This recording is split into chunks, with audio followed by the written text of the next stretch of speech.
what, a radius of 3.4 miles.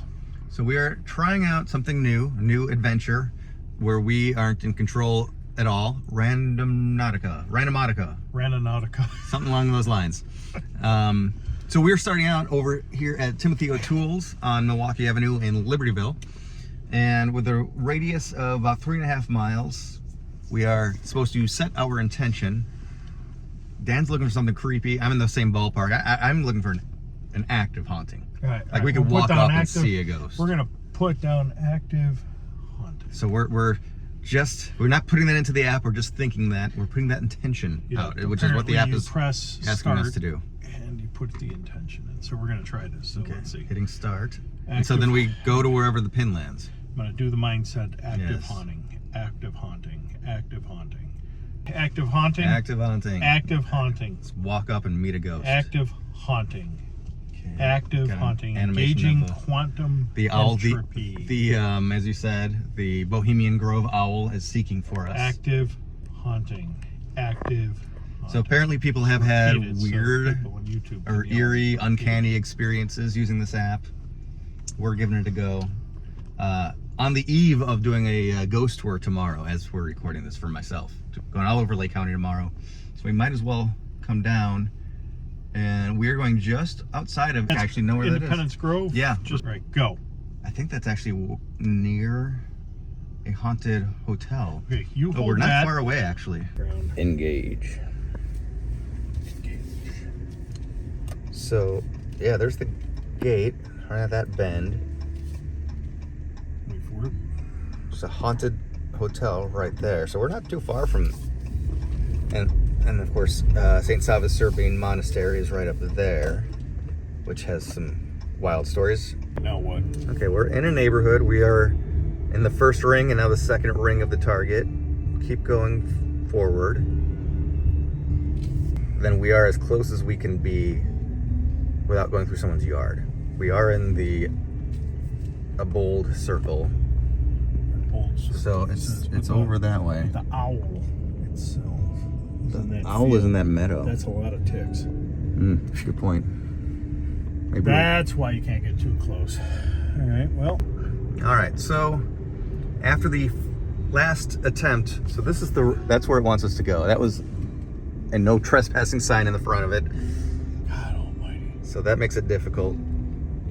There's, you know what? Look at that. What is that? But I was going to say, it's already taking us to some unique places that we've never seen before. That is somebody's big house. I mean, all right. Yeah, I don't know. We're going to have to put a pin in some of these and research the land history. So the last location, although we didn't get all the way to the owl, we did get it within that... Connor. Probably hurry. Nice. We did get it within the circle. This time, we can't legally do that, so we're not going to. So technically 1 for 2, although we didn't have an experience at the last one. I do have to say this, though. That last journey, it took us past the a famous murder site that I've always wanted to see. A place that there was, I don't even want to say the names because it wasn't that long ago. There was a family murder, parents were killed, and then after that the mafia came in and at least one more person, easy to look up, still not going to say it. After the family was gone, the Chicago mob came in and turned the house that nobody wanted to live in into a casino, and at least one more person was murdered on site while it was a casino. So even though we didn't make it all the way to the owl, I will say I got goosebumps on that one because, like, oh, we're actually here. I've never seen it, never seen this place myself. So I'm gonna say that first one was a hit for me. Yeah, that was kind of cool. Yeah. All right, so you will make the next intention, and I can start us on the next one. We are entering Gray's Lake now, by the way. God help us. Which way am I supposed to go? So far, the owl is still hunting. Oh, here we go. We just got it. It's in a forest preserve, Independence Grove Forest Preserve, Of course, and it's right off the trail. Right off the trail. It is. It's the gate. The gate is about where it says Independence Farm. Actually, almost exactly there. The owl is off of that same trail. Now we know the actual ruins of where buildings used to be is underneath my thumb here. So I don't know what is up in this area. We'll find out though. We're now at St. Sava's, which is not exactly where we need to go. We actually need to go on the other side. The Des Plaines River is right in front of us. Yeah. But looking at a map, there appears to actually be a bridge, maybe to the left. I think it's going to be off limits to us, but we're going to see. We're actually back here. We haven't seen other people yet. And of course, this is Independence Grove Forest Reserve on the other side of this. Here we go. Yeah, I wasn't even sure if we'd be able to get this far. Yeah, there's the bridge. Well, wow. Damn. Look at that for once. I had no idea this was here. Where does one park here? You know what? We'll find a place. We're thwarted again. But did not know this was here. Well, I'm going to look at the river for 5 seconds. Yeah, I was thinking that too. There's a canoe down there. My life was a canoe. But it is neat that they have a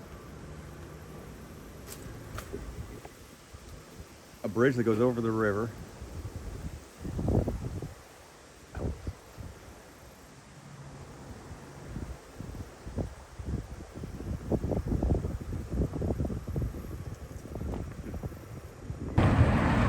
All right, we are finally going to make it to a destination, I think. We are in downtown Libertyville. You see the old Libertyville Theater ahead of us, where I saw many great 80s movies as a kid. Marlon Brando used to work there. Oh, did he? Wouldn't be surprised. And he drove apparently his motorcycle into the high school, right? There we go, yep. The old Brainerd building, Yep. which isn't there Make anymore. a left. I'm getting some Stand By Me vibes.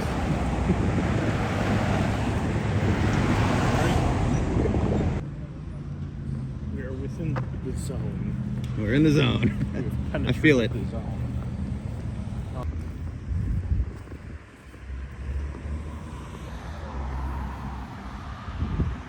Now, this is considered haunted, is it? Right here is the spot. Right there. Right where we are, like in the street? Or? Did you feel the cold breeze Yeah. coming up? Yeah, it's just the wind. That's what people are going to want to say. Here, turn around. Let's see if people see faces or something. Yeah. But that's it, my friend. Okay, well, we actually at least finally made it to one of our pinpoint drops. So that was my first exposure to Randonautica. I know how to say it now. It's a very interesting idea, very interesting app. This isn't really meant to be a review, but I do have a lot of thoughts at the end of the day about this. The idea that you put something into your mind and then get sent to an absolutely random location and then go to that location and basically you end up finding some connection in that space to what you were thinking. And of course, then you get this fun thrill out of it that, wow, this magical thing just happened. To me, it just really made me think of a spirit box, whether it's a spirit box or an Ovilus, something that paranormal investigators use where they're on location and then they get a random word, whether it's through a radio or through some other device, a random word generator, essentially. And there's two ways to look at it.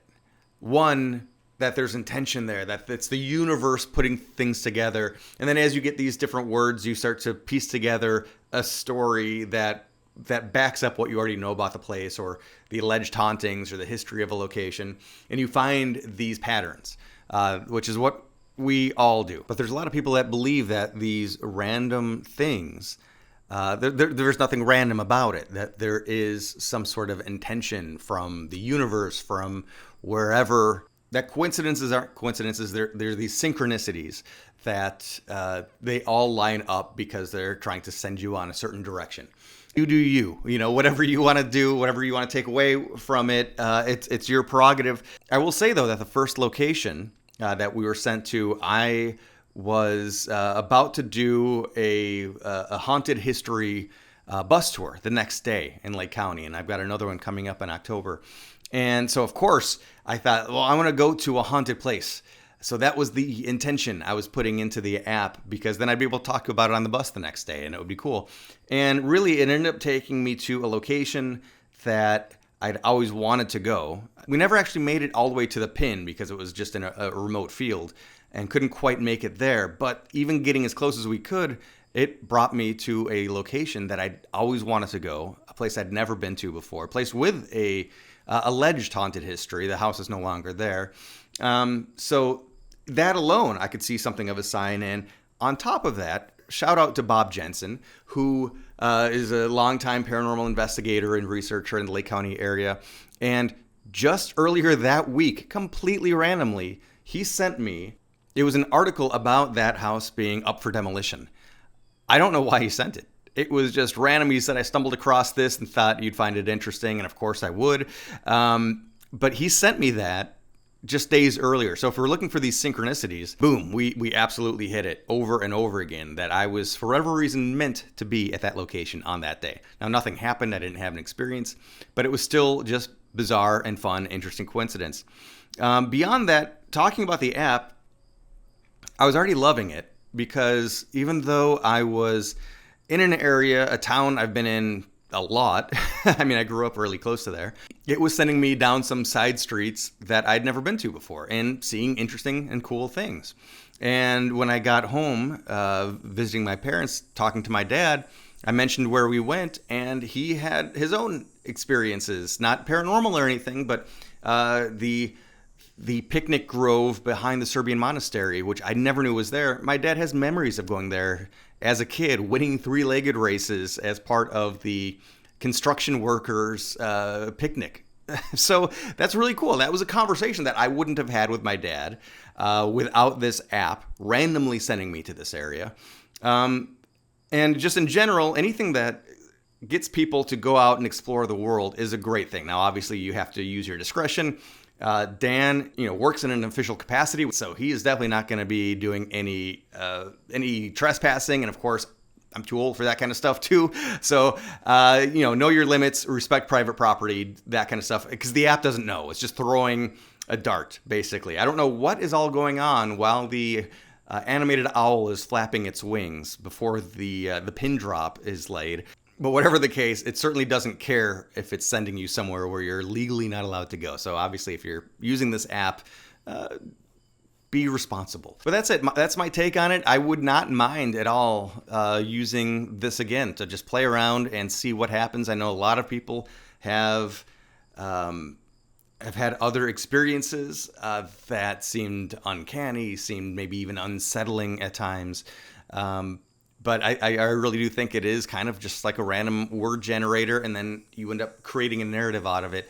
And that's still fun. It's about the adventure. So anyway, this one, and for the record also, I was the one that was constantly trying to go to haunted locations. Dan, who is my scientific-minded partner, research partner in all this, he's an adventurer. He loves going places and seeing new things. So it was his idea to play around with this app. And of course, I naturally wanted to use it for ghost hunting.